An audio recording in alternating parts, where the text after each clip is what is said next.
أعوذ بالله من الشيطان الرجيم. بسم الله الرحمن الرحيم. السلام علیکم و رحمت الله و برکاته. پدران و مادران عالی قدر و برادران و خواهران اهل اسلام من،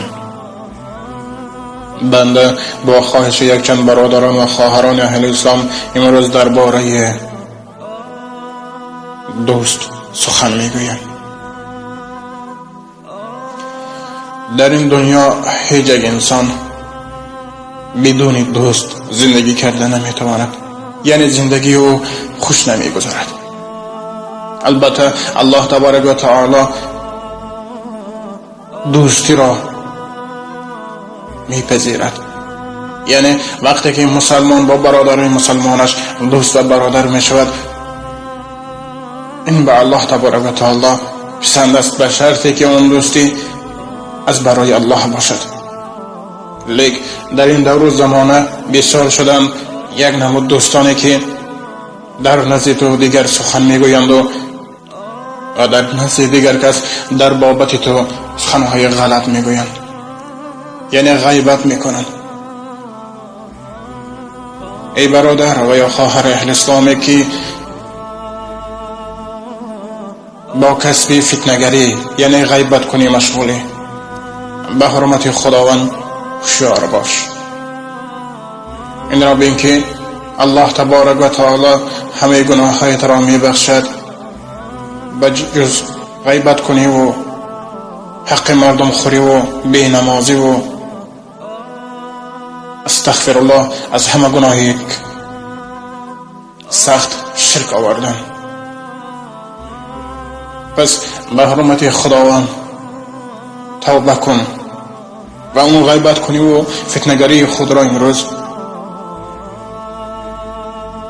به انجام رسان و توبه کن و به درگاه الله تبارک و تعالی دعا کن و گوی یا الله، من یک بنده عاجز تو ام و از این روز اعتبارا دیگر این کار خطایی که میکنم کرده بودم تکرار نخواهم کرد. وقتی که یک توبه تو از صدق دل می شود، انشاءالله الله تبارک و تعالی می بخشد، زیرا الله تبارک و تعالی غفور و رحیم است. زیرا از اون غیبت هایی که امروز هم می کنند، یک چند عائله ها و یک چند خاندان ویران شدند. امروز درد خود را به کی گفتن را نمیدانند. پس به حرمت خداوند ای برادر و یا خواهر اهل اسلامی که با کسب غیبت کنی خود را مشهور کرده ای، توبه کن و در خاطر دار که اون شخصی که به تو احسان میگوید به این کسبت، اون دشمن توست. و اون شخصی که میگوید ای خواهر و یا ای برادر از این کار دست کش، این دوست، زیرا در عرفیت میگویند دوست سوزانده گپ میزند، دشمن خندانده.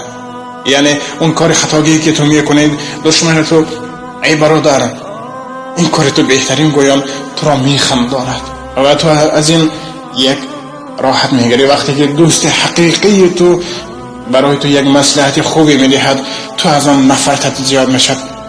لیکن این انسان میخواست تو از راه بد نجات دهد. ای برادر بین دوستان خود غیبت و فتنه‌گری را پهن نکن، چنانچه شاعر گفته است تا توانی دوستان را گم مکن، دوستان مهربان را گم مکن. در جهان بی دوست بودن مشکل است، مشکل آسان کن، کسان را گم مکن. امروز این مشکلی تو غیبت کنی توست. این را بین که از اون غیبت کنی تو دوست حقیقی تو نداره در این حیات. وقتی که تو غیبت را ترک میکنی، وقتی که تو فتنه‌گری را ترک میکنی، وقتی که دل خود را نسبت دوستان گشاد میکنی، خوش به حالت. باز میگویم این غیبت کنی یکی از گناههای کبیره است و روزی که تو این توبه نکرده از این دنیا میروی، یک لحظه به خاطر آر که چه اندازه تو کار ثواب کردی و چی تر به نزد الله تبارک و تعالی سر خود را برداشت جهاد میدهی. الله تبارک و تعالی این امور ما را برای سنجش آفرید. بنده با چشمان خود دیدم که یک چند نفر انسان ها در نزد انسان دیگر خرگب میزوند و از پشت و سنهای قبیح را.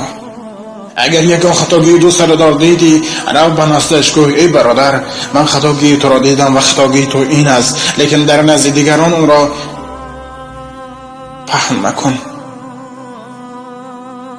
وقتی که دردی اون برادر خود را نمیدانی، برای که بهای پس داده دردی او را ندانسته، در بابت او به دیگران خبرهای خطا و فتنه‌گری میکنی. غیبت این یکی از گناهایی است که انسانیت را، رزق انسانیت را پست میکند.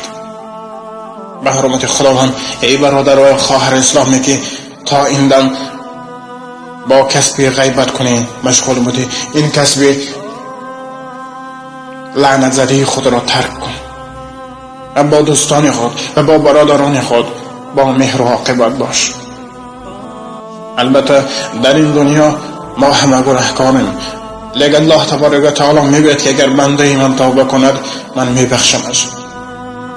پس به حرمت خداوند بیایید ای برادران این غیبت کنی و این فسق و فساد هایی که در بین جامعه پهن شده است این را از بین بریم و شکر هر یک دقیقه که الله تبارک و تعالی بر ما نصیب کرد شکر هر یک دم را نماییم.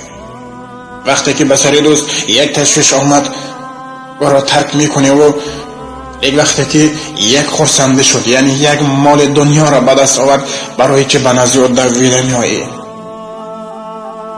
حالان که تو وقتی که او به سرش تشویش افتاده بود از او هزارها مراتب دور شده بودی. در این دنیا دوست حقیقی را پیدا کردن بسیار مشکل. چو روزی سخت آید بر سری دوست، مجوی حاجت و راهی گریز را. بدان مایم دوست و هم برادر، نما اجرا تو هر امر خدا را. یعنی وقتی که به سری دوست یک تشویش میآید تو راهی گریز را طی مکن، برعکس تو کوشش نما تا اینکه به دوست یقین خود، یعنی به دوست نزدیک خود، به دوست و برادری خود کمک رسانی. برای قدر دوستی را فهمیدن شرط نیست که تو عالم باشی، شرط نیست که تو ملا و دیگر باشی، شرط است که تو انسان باشی. چنانکه گفتم اخلاق را از کی آموختی؟ از بیادبان. معنای اون را دارد که تو اون کار را کن که بیادبان نمی کنن و اون کار را مکن که بیادبان می کنن. وقتی که تو یک مرتبه به خود سال میدی ای انسان در این امور کوتاه خود تو به کی یاری رساندی و کی را انجام دهی؟ و در این سوال خوب فکر کن. این جامعه امروز ما را فقط دوستی و یک دیگر فهمی مستحکم کرده میتواند، لیکن وقتی که غیبت میکنی از این دیدی که عائله ها ویران شده سادن. امروز ها یک چند نفر زنهای لعنت زده عموم عائله ها را با یک خبری بی اساس و فتنه‌گری یک عائله های خوش و خرسند زندگی کرده را ویران میکنند. به حرمت خداوند ای برادر و یا خواهر اهل اسلام یک لحظه اندیشه کن، از این غیبت کنی و از این فتنه‌گرایی دست کش، زیرا این عمر 2 روزه است و تو نمیدانی که در وقتی انجام کدام گناهی کبیره خود ترک این دنیا میکنی. الهی الله تبارک و تعالی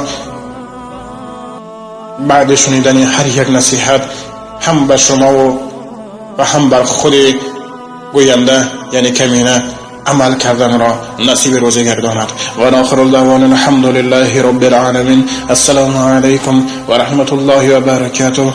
با احترام دوست و برادری شما امید رحمت. و از درگاه خداوند دست دعا برداشته میگویم یا الله ما بندگانت را از راه خطا و از فتنه‌گرایی و غیبت کنی از گناه کبیره و صغیره کردم ایمن نگهدار. و الهی هر دعا و تسبیح ما را و هر دعا و التجای ما را مقبول درگاهت بگردان و گناههای ما را مغفرت کن. آمین یا رب العالمین.